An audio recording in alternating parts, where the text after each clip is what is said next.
नमस्कार, आप देख रहे हैं न्यूज 18 राजस्थान। आपके साथ मैं हूं अभिषेक। चलिए खबरों को देखते हैं फटाफट अंदाज में।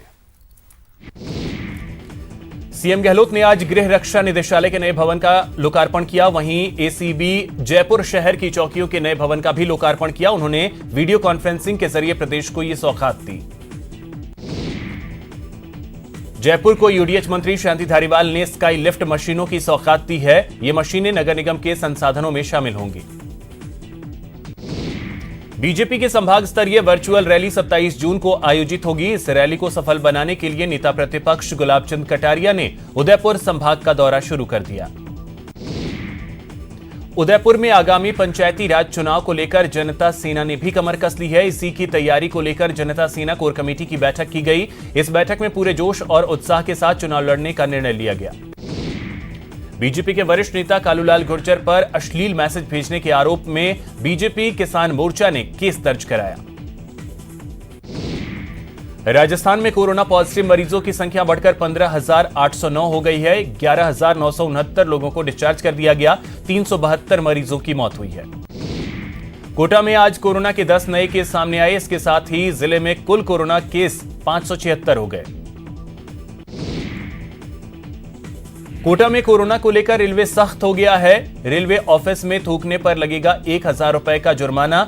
मास्क पहनकर नहीं आने पर वसूले जाएंगे 500 रुपए। प्रदेश में मिशन वंदे भारत के तहत विदेश से लौट रहे लोगों में बड़ी संख्या में कोरोना पॉजिटिव मिलने से चिकित्सा और स्वास्थ्य विभाग में हड़कंप मचा हुआ है।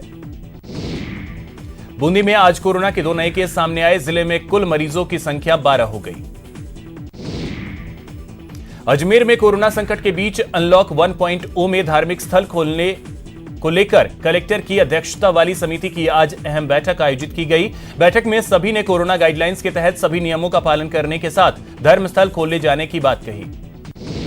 करौली में आज सवेरे एक युवक ने एमएलए भरोसी लाल जाटव को जान से मारने की कोशिश की। जनसुनवाई के दौरान युवक ने भरोसी लाल जाटव पर फायरिंग करने की कोशिश की। अलवर में बदमाशों ने दिन दहाड़े जिम संचालक को गोली मार दी। गोली लगने की वजह से मौके पर ही जिम संचालक की मौत हो गई। 6 से ज्यादा बदमाशों ने इस वारदात को अंजाम दिया। जयपुर में पुलिस ने बड़ी कार्रवाई की और 1400 मोबाइल फोन जब्त किए हैं। पुलिस ने इन मोबाइल फोन को करीब 50 लोगों को लौटाए। टोंक में जयपुर की एसीबी की टीम ने कार्रवाई करते हुए 50,000 की रिश्वत लेते हुए सीडीईओ और एसीडीईओ को ट्रैप किया। जोधपुर में ब्लैकमेलिंग से परेशान एक कांस्टेबल ने आत्महत्या की धमकी दी है। बिलाड़ा थाने में तैनात इस कांस्टेबल का आरोप है कि उससे ब्लैकमेल कर लाखों रुपए हड़पे जा चुके हैं। कोटा थाने के पास बने एक पार्क में पेड़ से लटके मिले एक शव से सनसनी मच गई। महावीर नगर थाना पुलिस मामले की जांच कर रही है। अलवर में नाबालिग लड़की से छेड़खानी के मामले में लड़की के पिता का शव पेड़ से लटका हुआ मिला है। परिजनों ने लड़के और उसके परिजनों पर हत्या का आरोप लगाया। श्रीगंगानगर पुलिस की डीएसटी टीम ने पैगोडा रिसोर्ट में कार्रवाई करते हुए 15 जुआरियों को गिरफ्तार किया। कोटा में अतिक्रमण हटाओ अभियान जारी है। आज भी कोटा के बंधा धर्मपुरा क्षेत्र में अले सुबह ही नगर विकास न्यास का अतिक्रमण दस्ता पहुंचा और अतिक्रमण को हटाने की कार्रवाई की। अजमेर में आज अले सुबह बेकाबू कार ने एक महिला को टक्कर मार दी। हादसे में महिला की मौत हो गई। उदयपुर अहमदाबाद नेशनल हाईवे पर देर रात एक बाइक को अज्ञात वाहन ने टक्कर मार दी। हादसे में एक युवक की मौत हो गई। उदयपुर के मावली में बाइक सवार 3 लोग हादसे का शिकार हो गए, जिसकी वजह से एक की मौत हो गई, 2 लोग घायल हो गए। झालावाड़ के पिड़ावा में तेज रफ्तार कार हादसे का शिकार हो गई। हादसे में कार सवार एक युवक की मौत हो गई और 2 लोग गंभीर रूप से घायल हो गए। जैसलमेर के मोहनगढ़ में बीती रात आकाशीय बिजली गिरने से 8 बकरियों की मौत हो गई। कोटा में पेट्रोल डीजल के बढ़ते दामों को लेकर कांग्रेस ने अनूठा विरोध प्रदर्शन किया। कांग्रेसी कार्यकर्ताओं ने तांगे में बैठकर और रिक्शा में बाइक्स को रखकर साइकिल रैली निकाली। जोधपुर के कानोडिया महासेन गांव में पंचायत भवन को बीआरओ ग्रिप को लीज पर देने का ग्रामीण पिछले 3 दिनों से धरना प्रदर्शन कर विरोध कर रहे हैं। बीकानेर में आज कॉलेज छात्रों को प्रमोट करने की मांग को लेकर एनएसयूआई कार्यकर्ताओं ने डूंगर महाविद्यालय के आगे हाईवे जाम कर दिया। अजमेर में आज छात्र संघ NSUI के कार्यकर्ताओं ने MDS विश्वविद्यालय के बाहर अपनी मांगों को लेकर प्रदर्शन किया। कोटा में ABVP की ओर से चीन के खिलाफ प्रदर्शन किया गया। चीन के राष्ट्रपति का शहीद स्मारक के सामने पुतला फूंका गया। अजमेर में राजस्थान प्राइवेट एजुकेशन महासंघ की ओर से स्कूल फीस माफी करने को लेकर कलेक्ट्रेट के बाहर प्रदर्शन किया गया। जोधपुर के कानोडिया महासेन गांव में पंचायत भवन को BRO ग्रिप को लीज पर देने को लेकर ग्रामीण 3 दिनों से धरना प्रदर्शन कर विरोध कर रहे हैं। भरतपुर में पेंशनर समाज की ओर से मेडिकल स्टोर पर दवाइयों की कमी को लेकर कलेक्टर को ज्ञापन सौंपा गया। पाकिस्तान से आ रही टिड्डियों ने श्रीगंगानगर जिले में कहर बरपाया हुआ है। पिछले 3 दिन में जिले के सीमावर्ती क्षेत्र अनूपगढ़ और घड़साना में टिड्डियों ने किसानों की फसलों को चट कर दिया। भरतपुर में एक सांप को देखकर लोग दहशत में आ गए। जैसे ही शास्त्री पार्क के पास झाड़ियों में सांप दिखा, अफरा तफरी मच गई। कोटा के जगपुरा इलाके में सूर्यनगर में एक मकान में 2 दिन से कोबरा घुसने से हड़कंप मच गया। मौके पर पहुंचे स्नेक कैचर ने सांप को पकड़कर जंगल में छोड़ा। उदयपुर के भटेवर इलाके में ग्राम पंचायत क्षेत्र में चल रहे नरेगा कार्यों का निरीक्षण करने आलाधिकारी पहुंचे। कोटा में ग्राम पंचायत सुल्तानपुर को नगर पालिका घोषित होने पर लोहावत सरपंच ने विधायक राम नारायण मीणा का स्वागत किया। कोटा में आज से राजस्थान रोडवेज परिवहन निगम की ओर से जन जागृति अभियान का आगाज किया गया। कोटा में कोरोना से जागरूकता को लेकर भारत स्काउट गाइड ने रथ रवाना किया। कोविड-19 जागरूकता अभियान के तहत आज भरतपुर में मनरेगा श्रमिकों में पैम्पलेट, स्टिकर और अन्य प्रचार प्रसार सामग्री का वितरण किया गया। अजमेर की आनासागर झील के 2 चैनल गेट आज खोल दिए गए, जो अगले 15 दिनों तक खुले रहेंगे। ग्रीष्म अवकाश के बाद प्रदेश में आज से सभी सरकारी स्कूल खुल गए। स्कूल के सभी शिक्षकों को सुबह 7:30 बजे से दोपहर 1 बजे तक अपनी उपस्थिति देनी होगी।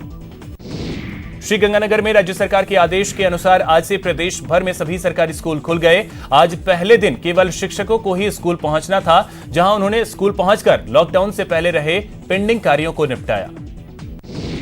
आरपीएससी ने भर्ती परीक्षाओं का पिटारा खोल दिया है। आरपीएससी ने 10 भर्ती परीक्षाओं का टाइम टेबल जारी किया।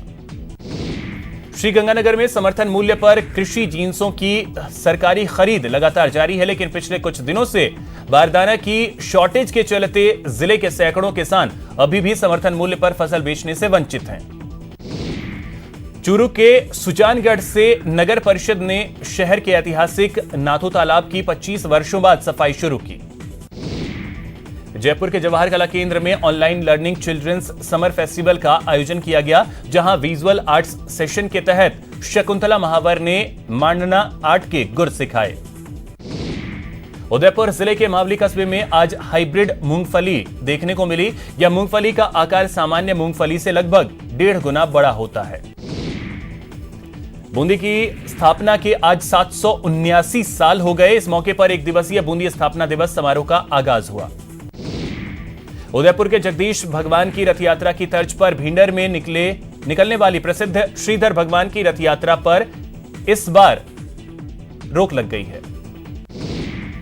आज पुष्य नक्षत्र है, जो काफी लाभदायक माना जाता है। पुष्य नक्षत्र के उपलक्ष्य पर जयपुर के मोती डुंगरी स्थित गणेश मंदिर में विघ्न विनाशक का अभिषेक किया गया। दिल्ली में मानसून ने दस्तक दे दी है, जिसके बाद राजधानी के कई इलाकों में बारिश हुई। मरुधरा में भी मानसून की एंट्री हो गई है, जिसके बाद जयपुर समेत कई जिलों में झमाझम बारिश का दौर शुरू हुआ। पानी की कमी से जूझ रहे भरतपुर के केवलादेव राष्ट्रीय उद्यान में धौलपुर से लिफ्ट कर चंबल का पानी छोड़ा गया। कोटा में बारिश के बाद किसान खेती में जुट गए हैं। किसान सोयाबीन, उड़द, मक्का फसल की बुआई करने के लिए तैयारी कर रहे हैं। मानसून के राजस्थान में प्रवेश हो चुका है। मौसम वैज्ञानिकों के मुताबिक मानसून ने प्रदेश में दस्तक दे दी है।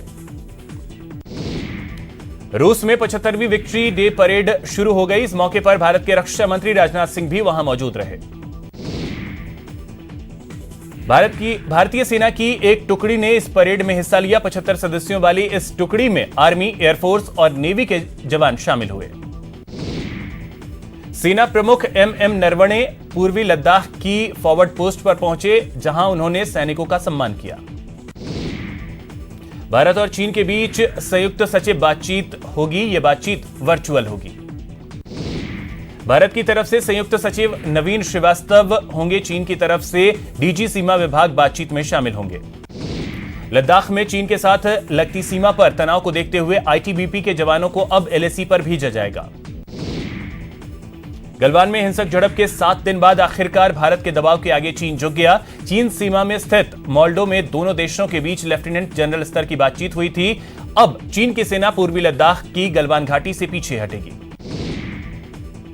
चीन के साथ सीमा पर बढ़ते संघर्ष के बीच केंद्र सरकार ने तीनों सेनाओं को घातक हथियार और गोला बारूद खरीदने के लिए 500 करोड़ रुपए के आपात फंड की मंजूरी दी।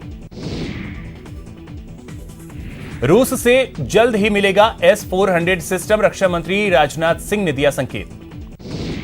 बीजेपी अध्यक्ष जेपी नड्डा ने वंशवाद पर प्रहार किया है और कहा कि एक वंश की वजह से देश ने हजारों वर्ग किलोमीटर खो दिया है। नड्डा के मुताबिक एक राजवंश पूरे विपक्ष के बराबर नहीं हो सकता। भारत चीन सीमा विवाद के बीच बीजेपी ने चीन पर बड़ा आरोप लगाया है। बीजेपी ने कहा है कि कांग्रेस की सरकार के समय पाकिस्तान और चीन ने 78,000 वर्ग किलोमीटर की जमीन पर कब्जा कर लिया था और कांग्रेस सरकार ने कुछ नहीं किया। पतंजलि की तरफ से दावा किया गया है कि उन्होंने कोरोना से निजात दिलाने वाली एक दवा की खोज कर ली है। वहीं आयुष मंत्रालय ने मीडिया की खबर के आधार पर इस मामले को संज्ञान में लिया। मंत्रालय का कहना है कि कंपनी की तरफ से जो दावा किया गया है उसके फैक्ट और साइंटिफिक स्टडी को लेकर मंत्रालय के पास कोई जानकारी नहीं है। इस पर पतंजलि के योग गुरु रामदेव ने कहा कि हमने मंजूरी लेकर ही क्लिनिकल ट्रायल किया। डीजल के दाम में 18वें दिन बढ़ोतरी का सिलसिला जारी रहा। हालांकि 17 दिन की लगातार बढ़ोतरी के बाद आज पेट्रोल के दाम नहीं बढ़े।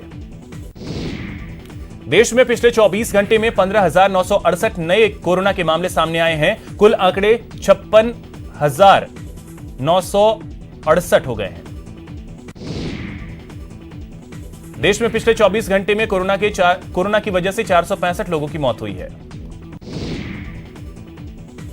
पश्चिम बंगाल की मुख्यमंत्री ममता बनर्जी आज कोलकाता में कोरोना वायरस महामारी पर एक सर्वदलीय बैठक की अध्यक्षता करेंगी।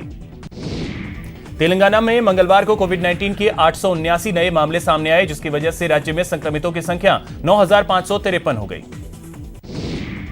दिल्ली में कोरोना पॉजिटिव मरीजों की संख्या बढ़कर 62,655 हो गई है, जबकि 36,602 लोगों को डिस्चार्ज कर दिया गया है। 2,233 लोगों की मौत हो चुकी है। दिल्ली में कोरोना वायरस महामारी के मद्देनजर दिल्ली पुलिस मास्क न लगाने वाले लोगों से जुर्माना वसूल रही है। महाराष्ट्र में कोरोना पॉजिटिव मरीजों की संख्या बढ़कर 1,35,796 हो गई है, जबकि 67,706 लोगों को डिस्चार्ज कर दिया गया। 6,283 लोगों की मौत हो चुकी है। तमिलनाडु में कोरोना पॉजिटिव मरीजों की संख्या बढ़कर 62,087 हो गई है। 34,112 लोगों को डिस्चार्ज कर दिया गया। 794 मरीजों की मौत हुई है। गुजरात के अहमदाबाद के साणंद इलाके में एक फैक्ट्री में भयंकर आग लगी। फायर ब्रिगेड की 25 गाड़ियां मौके पर मौजूद हैं और आग पर काबू पाने का प्रयास कर रही हैं। यहां रुकेंगे एक छोटे से ब्रेक के लिए।